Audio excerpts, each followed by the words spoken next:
धन आवश्यक है ऋषियत्र, क्योंकि धन मूल आवश्यकताओं को पूरा करने में सहायक होता है। किंतु जब कोई व्यक्ति इच्छाओं को आवश्यकता समझने लगे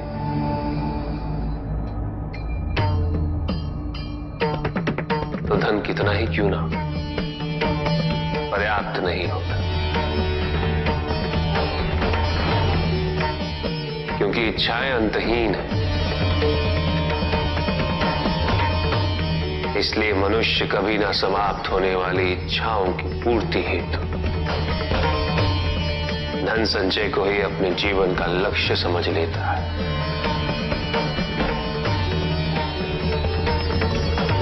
वो लोभी बन जाता है।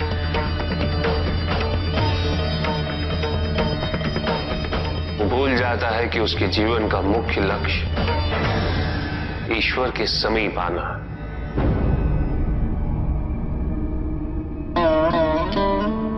ऐसे लोभी व्यक्तियों को अपनी मृत्यु के समय भी यही दुख रहता है कि उन्होंने क्या कुछ नहीं पाया, क्या शेष रह गया।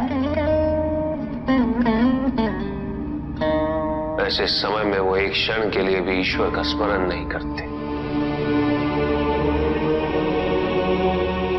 अपने जीवन की निरर्थकता और व्यर्थता का बोध नहीं होता।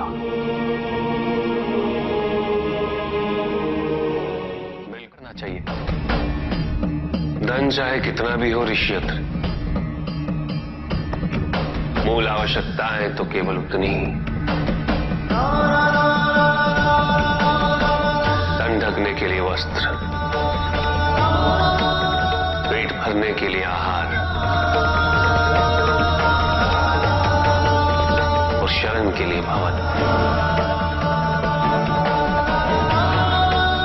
इन आवश्यकताओं के पूर्ण होने के पश्चात जो भी है वो इच्छा है। धनी व्यक्ति के पास जो भी अतिरिक्त धन होता है वो उसे दान करना चाहिए, उनके उद्धार के लिए जो अपनी मूल आवश्यकताओं को पूरा नहीं कर सकते।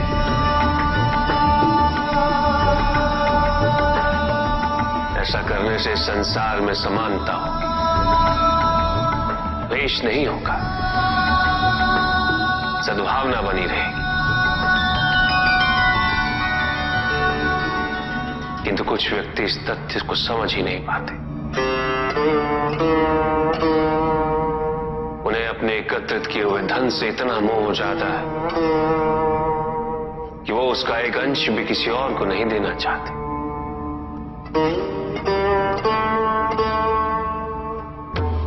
ऐसे व्यक्तियों की सूची में सर्वप्रथम स्थान कुबेर का है।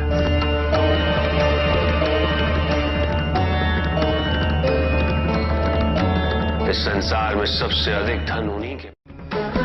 शक्तिशाली बनना अत्यंत कठिन है, किंतु उससे भी कठिन होता है शक्तिशाली बने रहना। और इसके लिए आवश्यक है कि हम शक्तियों से प्राप्त हुए उत्तरदायित्व का सम्मान करें।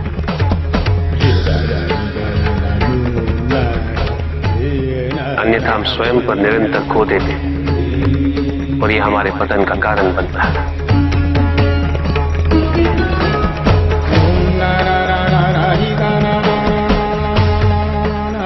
युद्ध में की गई भूल और उपलब्धियों से कुछ न कुछ सीखना आवश्यक है कार्तिक।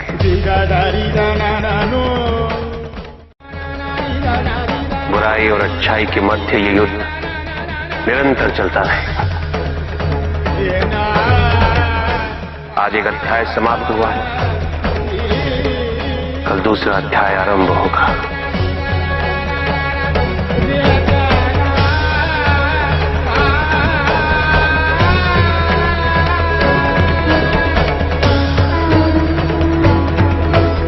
जब तक इस समस्त संसार में बुराई है तो अच्छाई भी होगी, किंतु अच्छाई और बुराई के युद्ध में जीत सदैव अच्छाई की ही होगी। आध्यात्मिक कार्य के लिए शरीर को, सीमाओं को और अहम को तोड़ना और उसे पार करना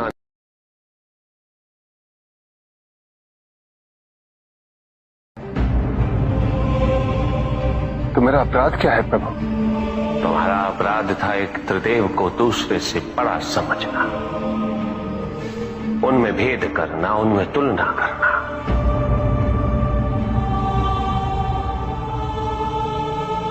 यही थी तुम्हारी भूल। तुम ये समझने में असफल रहे कि त्रिदेव तो एक है, समकक्ष, कोई भी किसी से बड़ा नहीं और कोई किसी से छोटा नहीं,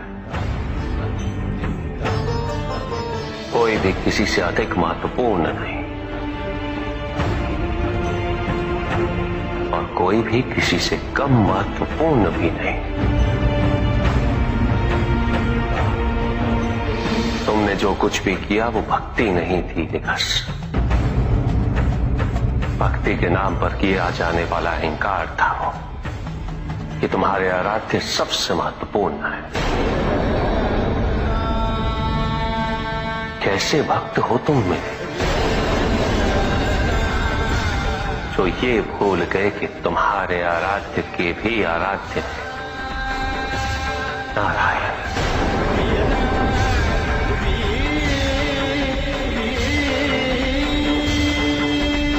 भक्त यदि सच्चा तो उसके पास अपने आराध्य को पाने के अतिरिक्त ये सोचने का समय ही कहां होता है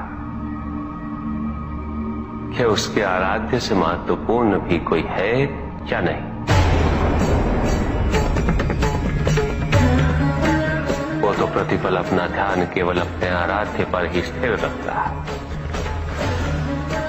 और जब ऐसा होता है दिग्गज तो ना तुलना होती है ना प्रतिस्पर्धा होती है और ना ही किसी प्रकार की कोई ईर्ष्या होती है। बात तो केवल आनंद की अनुभूति ही विद्यमान होती है।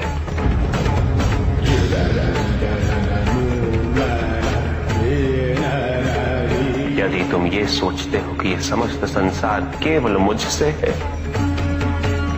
तो तुम्हें इस संसार के प्रत्येक स्वरूप से प्रेम होना चाहिए था। तुम्हें इसके कण कण में मेरी अनुभूति होनी चाहिए थी। तब भी किसी प्रकार का भेदभाव तुम्हारे मन में उत्पन्न नहीं होता, किंतु तुमने ये प्रमाणित कर दिया निकास कि अपने आराध्य के प्रति तुम्हारी भक्ति वो भी अधूरी थी, अपूर्ण थी।